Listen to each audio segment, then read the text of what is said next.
الحمد لله الذي فتح لأوليائه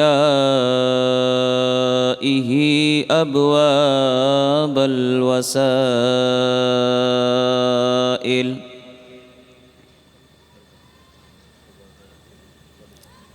وأجرى على أيديهم الكريمة أنواع الفضائل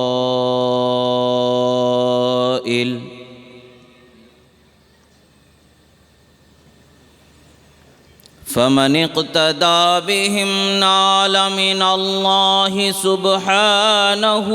وتعالى جميع الفضائل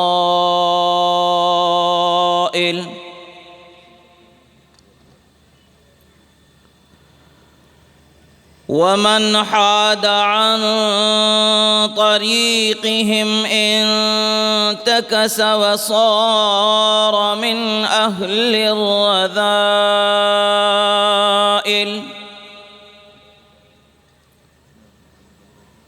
ومن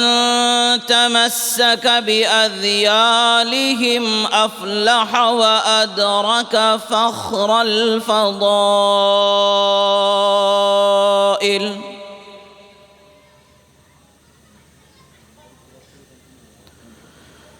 والصلاة والسلام على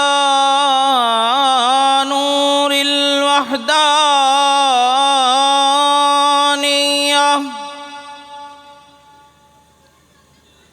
وطلعة شمس الأسرار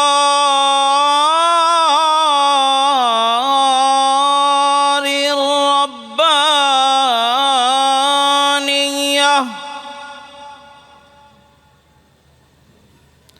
وبهجة قمر الحقائق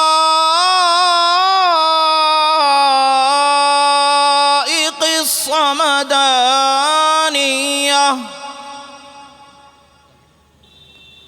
وعرش حضرة الحضرات الرحمانية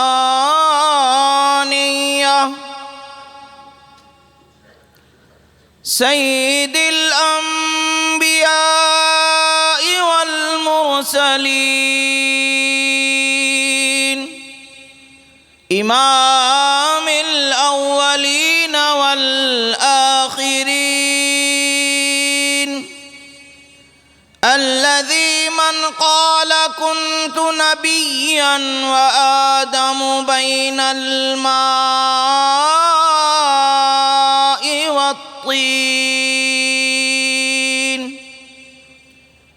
جد الحسن والحسين مولانا ومولى الثقلين أبي القاسم سيدنا محمد المصطفى شمس الضحى بدر الدجى رحمة للعالمين وعلى آله الطيبين الطاهرين وأصحابه المرضيين ومن تبعهم بإحسان إلى يوم الدين أما بعد فقد قال الله تبارك وتعالى في القرآن المجيد والفرقان الحميد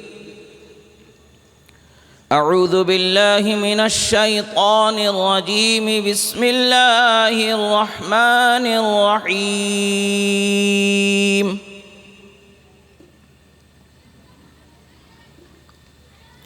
يا أيها الذين آمنوا اتقوا الله صدق الله مولانا العظيم وصدق رسوله النبي الأمين الكريم ونحن على ذلك لمن الشاهدين والشاكرين والحمد لله رب العالمين غوث اعظم بمنے بے سرو ساما مدد قبلہ دی مدد کعبہ امام مدد امداد کن از بند غم آزاد کن، در دین و دنیا شاد کن، یا غوث اعظم دستگیر المدد شیئا للہ، المدد شیئا للہ، المدد شیئا للہ۔ اعلیٰ حضرت امام اہل سنت ارشاد فرماتے ہیں کہ محمد سے خدا کی رضا چاہتے ہیں دو عالم، خدا کی رضا چاہتے ہیں دو عالم، خدا چاہتا ہے رضائے محمد صلی اللہ علیہ وآلہ وصحبہ وسلم۔ ایک مرتبہ عقیدت و محبت کے ساتھ درود شریف پڑھیں۔ اللہم صلی علی سیدنا نبینا مولانا محمد عدد ما فی علم اللہ صلاۃ دائمۃ بدوام ملک اللہ وعلی آلہ واصحابہ اجمعین۔ عزیزان محترم، اللہ رب العزت کا بے پناہ شکر احسان کہ اللہ رب العزت نے ہمیں سچا صحیح العقیدہ سنی مسلمان بنایا، یہ اللہ تبارک و تعالیٰ کا بے پناہ فضل و احسان ہے۔ اور ساتھ ہی ساتھ اپنے عقیدے کی حفاظت کے لیے علماء اولیاء کی جماعت کا سہارا اللہ تعالیٰ نے ہمیں عطا فرمایا کہ کوئی ہمارے ظاہر کو سنوارتے ہیں تو کوئی ہمارے باطن کو سنبھالتے ہیں، کبھی ادھر بہکتے ہیں تو ادھر سنبھل جاتے ہیں، کبھی ادھر بہکتے ہیں تو ادھر سنبھل جاتے ہیں۔ ہر حال میں ہمیں راہ مستقیم پر یہ جماعت گامزن فرما دیتی ہے۔ یہی وجہ ہے کہ اللہ تبارک و تعالیٰ کا ہم پر احسان ہے کہ اللہ تبارک و تعالیٰ نے ہمیں کامیابی کے لیے راہ مستقیم کی علامت جو نشانیاں بتائی وہ اللہ کے محبوب بندوں کی ذوات مبارکہ کو قرار دیا۔ ہم جس بزرگ کے جوار میں ان کی بارگاہ میں خراج عقیدت پیش کرنے کو حاضر ہیں، یہ اولیاء کی صحبت، اولیاء کی قربت ہمارے لیے ظاہر و باطن کو سنوارنے کی سب سے بڑی عظیم نعمت ہوتی ہے۔ اللہ والوں کی بارگاہ میں جائیں، ظاہر تو شرع کے دائرے میں رکھنا ہی ہے، دل کی وہ حالتیں جو دوسرے جانتے نہیں ہیں، دل کی وہ بیماریاں جو دوسرے پہچانتے نہیں ہیں، خود کو خبر ہوتی ہے مگر وساوس شیطانیہ سے طفلی تسلیاں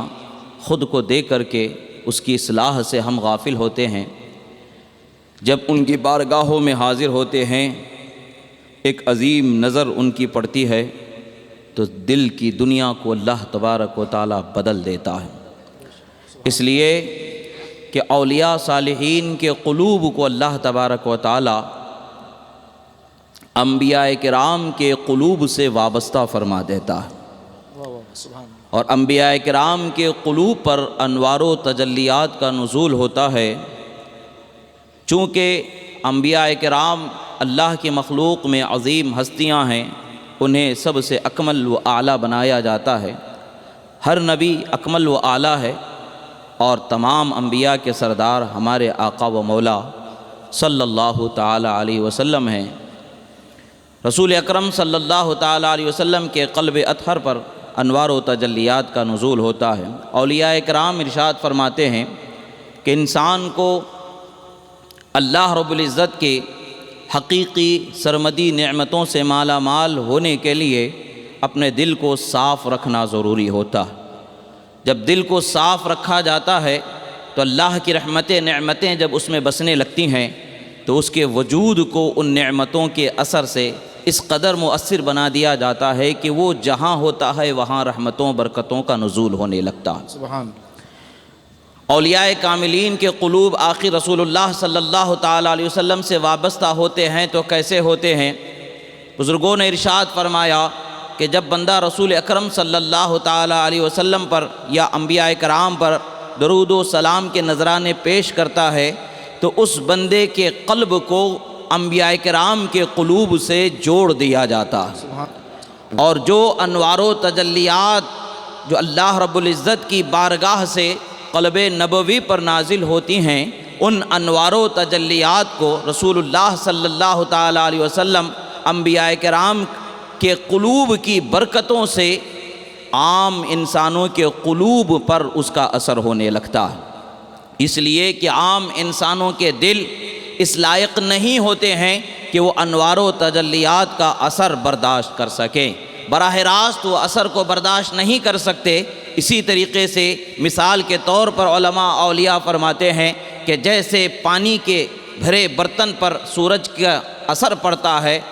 سورج کی روشنی پڑتی ہے، تو اس سے شعاعیں جس طرح نکلتی ہیں، وہ شعاعیں اسی طریقے سے انبیاء کرام کے قلوب پر جو انوار و تجلیات کا نزول ہوتا ہے، وہ نزول درود کی برکت سے درود پڑھنے والے قلب کی طرف توجہ ہوتی ہیں۔ وہ انوار و تجلیات عکس کی صورت میں ان کے قلوب پر اس کا اثر ہونے لگتا ہے۔ جب اس کا اثر ہوتا ہے تو بندہ کمال کی طرف قدم بڑھانے لگتا ہے۔ اولیاء اکرام فرماتے ہیں کہ دل کی حفاظت کے لیے بندے کو کون سی وہ چیزیں ہیں کہ جس کی طرف توجہ کرنی چاہیے، جس کے لیے، جس کی اصلاح کے لیے، جس کی حفاظت کے لیے، جس کو فساد سے بچانے کے لیے رسول اکرم صلی اللہ تعالی علیہ وسلم نے ارشاد فرمایا، الا وان فی الجسد مضغہ اذا صلحت صلح الجسد کلہ واذا فسدت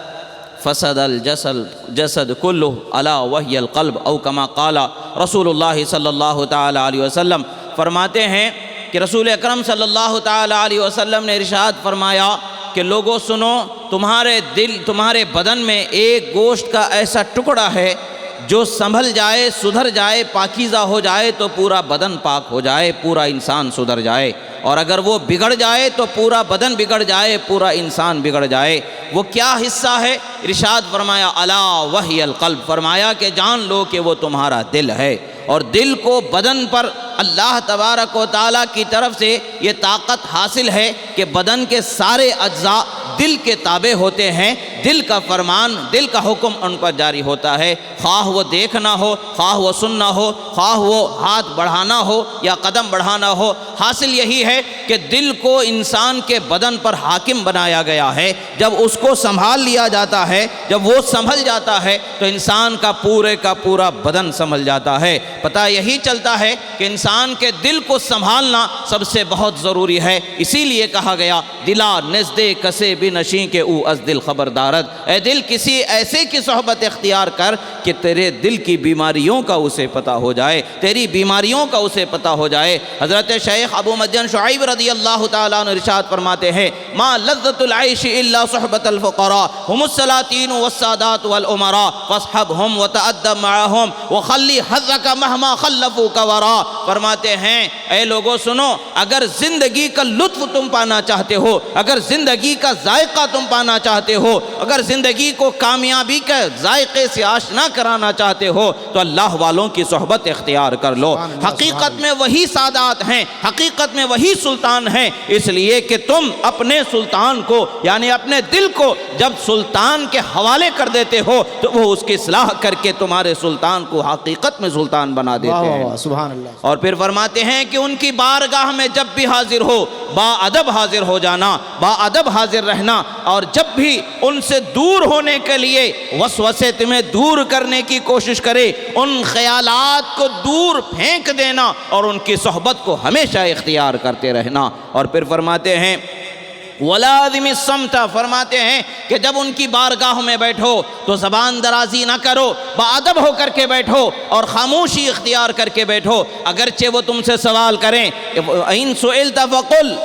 لا علم عندی وکن بالجہل مستترا۔ فرماتے ہیں کہ جب تم سے کوئی بات پوچھی جائے، کوئی بات کہی جائے تو سوائے خاموشی کے اور کوئی طریقہ نہ ہو۔ ہاں جب تم سے براہ راست سوال ہو جائے تو یہ کہنا کہ میں نہیں جانتا ہوں، اور اپنی جتنی بھی جانکاری ہے اس کو اپنی نادانی میں، اپنے عدم علم میں چھپا کر کے محفوظ ہو جانا۔ اس لیے کہ جو نظر اللہ والوں کی ہوتی ہے، جو نظر اللہ کے ولی کی ہوتی ہے، جو نظر اس قلب عارف کی ہوتی ہے جس پر انوار و تجلیات کا ایک تسلسل بنا ہوا ہے، وہاں تک ہماری نظر ہو ہی نہیں سکتی ہے۔ وہ بہتر جانتے ہیں کہ کیا بہتر ہے، وہ بہتر جانتے ہیں کہ کیا صحیح و درست ہے۔ ہماری نظر دھوکہ کھا سکتی ہے، ہماری فکر دھوکہ کھا سکتی ہے، مگر ان کی نظر دھوکہ نہیں کھا سکتی، کیونکہ اتقوا فراست المومن فإنہ ینظر بنور اللہ۔ فرمایا کہ مومن کی نظر فراست سے بچو، وہ اللہ کے نور سے دیکھنے والا ہے۔ مومن وہ مومن کامل جو ہمارے پیشوا ہیں، ہیں، ہمارے رہبر ہیں، اولیاء صالحین ہیں کہ جن کے وجود کو اللہ تبارک و تعالیٰ نے ہمارے لیے باعث رشد و ہدایت بنایا ہے، جن کے نقش پاک کو اللہ تعالیٰ نے ہمارے لیے راہ ہدایت کی علامت بنایا ہے۔ حضرت امام محی الدین ابن عربی رضی اللہ تعالیٰ عنہ ایک واقعہ نقل فرماتے ہیں، یعنی دلوں کی اصلاح کیسے ہوتی ہے، انسان کو کس طریقے سے دلوں کی فکر کرنی چاہیے اور کیسے کیسے اصلاح ہوتی ہے۔ جب سلطان ہوتا ہے تو ایک سلطان جب حقیقی سلطان کی بارگاہ میں حاضر ہوتا ہے تو وہ سلطان کی سلطنت کی کیسے اصلاح کی جاتی ہے اور اس کا کیسا سدھرنے کا ماحول بنایا جاتا ہے، اس کی طرف وہاں پر اشارہ فرماتے ہوئے ایک واقعہ نقل فرماتے ہیں کہ حضرت ابو عبداللہ تونسی علیہ رحمت و رضوان ہے، ایک جلیل القدر مایہ ناز عالم ربانی اور ولی کامل گزرے ہیں۔ آپ کا زہد اور آپ کا تقوی، آپ کی عبادت علاقے میں زمانے میں مشہور معاملہ تھا کہ ہر کسی سے وہ چیز پوشیدہ نہیں، سب پر عیاں تھی، سب کو معلوم تھا کہ اللہ کے محبوب بندے ہیں، ولی کامل ہے، متقی پرہیزگار ہیں۔ ایک مرتبہ آپ کا سامنا ایک بادشاہ سے ہو گیا جس کا نام یحییٰ تھا۔ اس بادشاہ نے آپ سے سوال کر لیا، اللہ والوں سے سوال کیا ہونا چاہیے اور کب کیسا حال ہو جاتا ہے، کب کیسے ان کی نظر سے کمال والا وہ جو نظر فرما دیتا ہے تو اس کمال کا اثر کیسے ہوتا ہے، اس کا اندازہ ہم نہیں لگا سکتے ہیں۔ حضرت ابو عبداللہ تونسی علیہ رحمت و رضوان سے اس بادشاہ نے گھوڑے پر سوار ہو کر کے ہی سوال کیا، حضرت جو میں لباس پہنا ہوا ہوں، جو کپڑا میں پہنا ہوا ہوں، کیا یہ کپڑے پہن کر کے میں نماز پڑھوں تو میری نماز ہو جائے گی؟ سوال بھی دینی تھا، مسئلہ بھی دینی تھا، بات بھی پوچھنے والی ہی تھی، پوچھا گیا، مگر جواب دینے والے کی نظر کا کمال کیسے ہوتا ہے۔ کبھی کبھی ظاہر کے سنبھالنے کی ضرورت ہوتی ہے، کبھی کبھی ظاہر کے سدھارنے کی ضرورت ہوتی ہے، مگر کبھی کبھی حال یہ ہوتا ہے کہ ظاہر سے زیادہ باطن کا معاملہ گندا ہوتا ہے، ظاہر سے زیادہ دل کا معاملہ برا ہوتا ہے، تو اس کو سنبھال کے ظاہر کو خود بخود سنبھلنے کا موقع عطا کر دیا جاتا ہے۔ ایسا ہی موقع یہاں پر پیش آیا۔ حضرت ابو عبداللہ نے فرمایا، مسکراتے ہوئے آپ نے تبسم فرمایا، ہنس دیا، بادشاہ کو گنا گزرا، میں ایک مسئلہ پوچھ رہا ہوں، بجائے جواب دینے کے آپ ہنس کر کے میرے بات کا گویا کہ مذاق سا انداز اختیار کر رہے ہیں۔ آپ نے بادشاہ نے پوچھا کہ ہنسنے کا کیا معاملہ ہے، کیوں ہنس رہے ہیں؟ آپ نے فرمایا، افسوس کی بات ہے کہ تم ظاہری لباس کے متعلق سے پوچھ رہے ہو، مگر جس کی تمہیں اصلاح کی ضرورت ہے، جس کی تمہیں حاجت کی ضرورت ہے، جس کے صفائی اور جس کی پاکیزگی کی ضرورت ہے، اس کا تمہیں خیال نہیں آ رہا ہے، اس کا تمہیں سوال کرنے کا ہوش نہیں ہے۔ تمہاری مثال میرے نزدیک ایسے ہی ہے جیسے ایک کتا ہوتا ہے، اور وہ کتا کرتا کیا ہے کہ جب بھی کوئی مرا پٹا جانور ملتا ہے تو اس کے گوشت کو کھانے کے لیے وہ لڑتا جھگڑتا ہے اور اس کو کھاتا رہتا ہے، مردار وہ کھاتا رہتا ہے، مگر جب اس کو پیشاب کرنے کی ضرورت آتی ہے تو ٹانگ اٹھا کر کے پیشاب کرتا ہے، گویا کہ یہ بتا رہا ہے کہ میں پیشاب کے چھینٹے سے بچنا چاہتا ہوں۔ یہی حال تمہارا ہے، لوگوں پر ظلم کر رہے ہو، وہ ظلم تمہاری گردن میں اس کا اثر پڑا ہوا ہے، تمہارے شکم کو تم نے حرام کے لقموں سے بھر دیا ہے، تمہارے دل کو تم نے شقاوت سے بھر دیا ہے، تو بھلا تمہارا ظاہر بھلا کتنا ہی بہتر کیوں نہ ہو جائے، مگر یہ تمہارا باطن جو ہے یہ اس سے تمہیں فائدہ مند ہونے نہیں دے گا، صحیح معنوں میں نفع مند ہونے نہیں دے گا جب تک کہ تم اس کی اصلاح نہ کر لو۔ یہ بات اللہ کے ولی کی زبان سے نکلنے والی تھی۔ جب اللہ کے ولی سے یہ بات اس بادشاہ نے سنا، حیران ہو کر کے آنکھ سے آنسو جاری ہو گئے، گھوڑے کو چھوڑ دیا، زمین پر گر گیا، حضرت کے قدموں کو چوم کر کے کہا کہ حضرت اس کو سنوارنا ہے تو اب آپ ہی کے حوالے یہ دل ہے، اس کو بھی سنوار دے، مجھ کو بھی سنوار دے۔ قدموں میں گر کے اپنے آپ کو حوالے کر دیا۔ حضرت نے 3 دن تک کے لیے اس کو اپنا مہمان بنا لیا، بادشاہت چھوڑ دی، تخت و تاج کو چھوڑ دیا، سب کچھ چھوڑ دیا، راحت کو چھوڑ دیا، آسانی کو چھوڑ دیا، اچھے اچھے عمدہ غذاؤں کو چھوڑ دیا، ایک فقیر کی جھوپڑی میں زندگی گزارنا شروع کر دیا۔ جب حضرت ابو عبداللہ تونسی علیہ رحمت و رضوان نے 3 دن تک کے اس کو مہمان بنایا، 3 دن مہمان بنانے کے بعد چوتھے دن آپ نے ہاتھ میں رسی لائی اور اس کے ہاتھ میں دے دیا رسی اور کہا کہ ضیافت کا معاملہ ختم ہو گیا، مہمانی کا معاملہ ختم ہو گیا، اب جاؤ جنگل لکڑیاں کاٹو اور لکڑیاں اس گڈھے سے باندھ کر کے لاؤ اور بازار میں بیچ کر کے جتنا تمہیں کافی ہو جائے اتنا رکھو، جو زائد ہو جائے وہ اللہ کی راہ میں خرچ کر دو، غربا میں تقسیم کر دو۔ بادشاہ اسی طریقے سے لوگوں نے دیکھا، دیکھنے والے رونے لگے، سفارشیں کرنے لگے، گزارشیں کرنے لگے کہ سلطنت کا تخت آپ کا محتاج ہے، تمام آرامیاں آپ کی طرف نظر لگائے ہیں، آپ آ جائیں، معاملات کو سنبھال لیں، چھوڑیں یہ کیا بات کسی ایک اللہ والے کی بات کے پیچھے کیوں آپ اس طریقے سے مشقتیں اٹھا رہے ہیں۔ بات یہی ہوتی ہے کہ جس کے دل کو روشنی میسر آ جاتی ہے، جس کے دل کو رحمت الہی کا نور میسر آ جاتا ہے، اور وہ نوری کرن ایک اللہ والے کی نظر سے جب اس پر پہنچ جاتی ہے تو اس کا کیا حال ہوتا ہے۔ عام نظروں کا یہ حال ہوتا ہے، حسد بھری نظروں کا یہ حال ہوتا ہے کہ نظر کا لگ جانا حق ہونا اللہ کے رسول نے بیان فرما دیا۔ جب ایک بری نظر کا یہ حال ہوتا ہے کہ جس پر نظر ہوتی ہے وہ پریشان حال ہو جاتا ہے، تو پھر ایک وہ پاکیزہ نظر، ایک وہ اچھی نظر، ایک وہ کمال والی نظر جس نظر کو روشنی خدا کے نور سے بخشی گئی ہے، جب اس کا اثر کسی قلب مومن پر ہوگا تو یقیناً اس قلب مومن کو با کمال بنانے والا اثر ہوگا، کامل ترین شخصیت بنانے والا اثر ہوگا۔ حضرت ابو عبداللہ نے ان کی تربیت فرمانا شروع کر دیا۔ وہ روز صبح لکڑیاں لاتے اور بیچ دیتے، اتنا لیتے جتنا کہ ان کے لیے کافی ہوتا، باقی سب لوگوں کو غربا میں تقسیم کر دیتے۔ ایک وقت وہ آیا اور دن رات جو وقت بچ جاتا عبادت میں گزارتے، جتنی دیر لکڑیوں کو اپنی حاجت کو پوری کرنے کے لیے وقت ضرورت ہوتا اتنا ہی وقت اس میں لگاتے۔ ایک وقت وہ آیا کہ حضرت امام محی الدین ابن عربی علیہ رحمۃ الرضوان ارشاد فرماتے ہیں، لوگ جب حضرت ابو عبداللہ تونسی رحمۃ اللہ تعالی علیہ کے بارگاہ میں دعاؤں کے لیے حاضر ہوتے کہ حضرت ہمارے لیے دعا فرما دیں، حضرت ہمارے لیے نظر کرم فرما دے، توجہ فرما دیں، تو حضرت ابو عبداللہ تونسی فرماتے یحییٰ کے پاس چلے جاؤ، وہ دعا کر دے تو تمہاری دعائیں قبول ہو جائیں۔ بات یہ ہے کہ وہ کہاں بیٹھے رہتے ہیں؟ خانقاہ میں شیخ بیٹھے ہیں، خانقاہ کے دروازے پر حضرت یحییٰ وقت کا بادشاہ بیٹھا ہوا ہے، اور بادشاہ ہو کر کے تخت کو چھوڑ کر کے جس نے فقیری اختیار کی ہے، اس فقیر کو حقیقت میں بادشاہ بنانے والا وہ عظیم اللہ کا ولی حضرت ابو عبداللہ نے جب ان پر نظر فرما دیا تو نظر کا کمال یہ ہے کہ دنیا کو بھی بتا دیا کہ دعا ان سے کرا لو کہ وہ تمہاری دعاؤں کے قبول ہونے کی دلیل بنا دیا گیا ہے، ان کی زبان کو مبارک بنا دیا گیا ہے۔ اور پھر فرمایا کہ وہ جو مصیبت میں آزمائش سے گزر کے اس مقام کو پہنچے ہیں، شاید کہ وہ مصیبت و آزمائش مجھ پر آ جاتی تو میں بھی اس پر پورا نہ اترتا۔ یعنی انہوں نے بادشاہت کی، اس کے بعد پھر فقیری اختیار کی۔ بادشاہت کو چھوڑ کر کے فقیری اختیار کر لینا، آسانیوں کو چھوڑ کر کے تنگی کو اختیار کر لینا، یہ مشکل ترین چیزوں میں سے ایک چیز ہوتی ہے۔ انہوں نے اس پر صبر کیا، انہوں نے اس پر عزم کیا، انہوں نے اس پر مکمل طریقے سے سچائی کے ساتھ قائم رہے تو یہ اس کمال کو پہنچے کہ اب ان سے دعائیں کراؤ تو تمہارے معاملات حل ہو جائے۔ اولیاء فرماتے ہیں انسان کی کامیابی دل کی حفاظت کے لیے کیسے وہ اس انوار کا وہ حقدار اس دل کو بنا لے۔ فرماتے ہیں 5 چیزیں اس کے لیے ضروری ہیں، 5 چیزیں اس کے لیے ضروری ہیں۔ ایک تو توکل، ایک یقین، ایک صبر، ایک عزیمت اور ایک سچائی، صدق۔ فرماتے ہیں توکل ہو، یقین ہو، صبر ہو، عزیمت ہو اور سچائی ہو، یعنی انسان کے پاس اپنے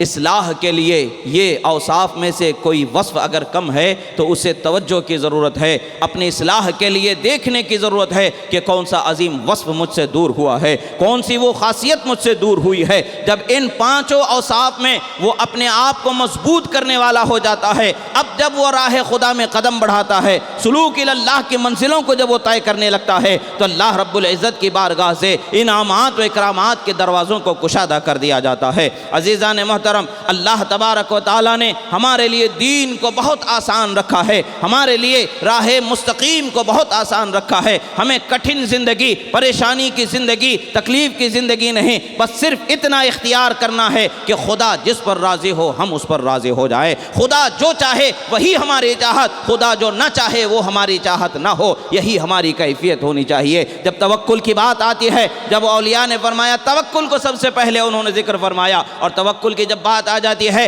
تو محض یہ ہمارے ظاہر و باطن کے سنوارنے ہی کے لیے ہی یہ ضرورت نہیں ہے، بلکہ یہ ایسی چیز ہے کہ ہماری دنیا بھی اس سے سنور جاتی ہے، عقبہ بھی اس سے سنور جاتی ہے، ہمارا ظاہر بھی اس سے سنور جاتا ہے، ہمارا باطن بھی اس سے نکھر جاتا ہے۔ بات کیا ہے؟ اللہ کے رسول صلی اللہ علیہ وسلم فرماتے ہیں لو انکم تتوکلون علی اللہ حق توکلہ لرزقکم کما یرزق الطیر تغدو خماسا وتروح بطانا، او کما قال صلی اللہ تعالی علیہ وسلم، اگر تم اللہ کی ذات پر جیسا اس کا حق ہے، حق توکل کو پورا کرتے ہوئے توکل کرو گے، بھروسہ کرو گے، یقیناً کبھی تم پریشان حال نہ رہو گے، کبھی رزق اور معاش کے معاملے میں پریشان نہ ہوگے۔ کیوں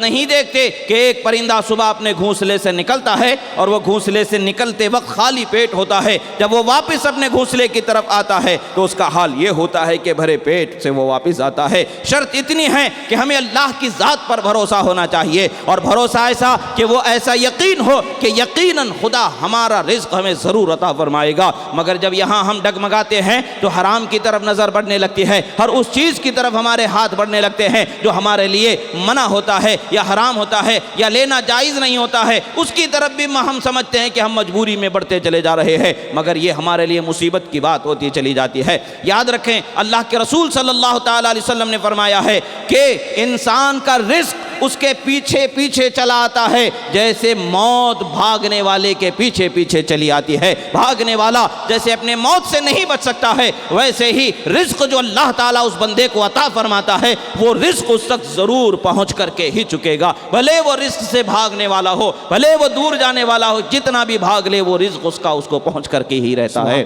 عزیزان محترم، ہمیں رزق کے معاملے میں نہ پریشان ہونے کی ضرورت ہے، نہ دوڑنے کی ضرورت ہے، ضرورت ہے تو خود کو خدا و رسول کے فرمان کے سانچے میں ڈھال لینے کی ضرورت ہے، شریعت مطہرہ پر پابند ہو جانے کی ضرورت ہے، ایمان و عقیدے کی سلامتی کی ضرورت ہے، اور اصلاح اعمال کے ساتھ ساتھ التخلق باخلاق الکریمہ کی طرف ہمیں توجہ کرنے کی ضرورت ہے۔ یہ بزرگوں نے یہی درس ہمیں دیا ہے، ان بزرگوں کی اعلیٰ روش کو اپناتے ہوئے اعلیٰ قدم پر ہمیں قدم بڑھانے کی ضرورت ہے۔ اللہ تبارک و تعالیٰ سے دعا ہے جو کہا گیا سنا گیا، کہنے میں سننے میں جو غلطی ہوئی اللہ تعالیٰ اسے معاف فرمائے۔ اقول قولی ھذا استغفر اللہ لی ولکم ولسائر المؤمنین۔ السلام علیکم ورحمۃ اللہ۔